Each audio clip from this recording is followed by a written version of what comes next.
速度非常的快。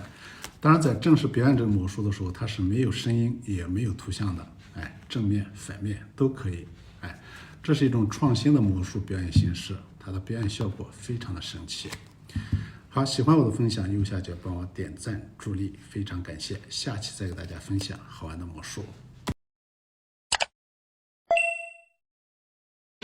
柜台进去声音大这个问题怎么处理呢？就是拆掉这个打色盘4周的螺丝，然后把打色盘取下来，拧掉这3个螺丝，装上这个黄状静音罩，把这个黄状叶装上，然后再把这个托碗装回去。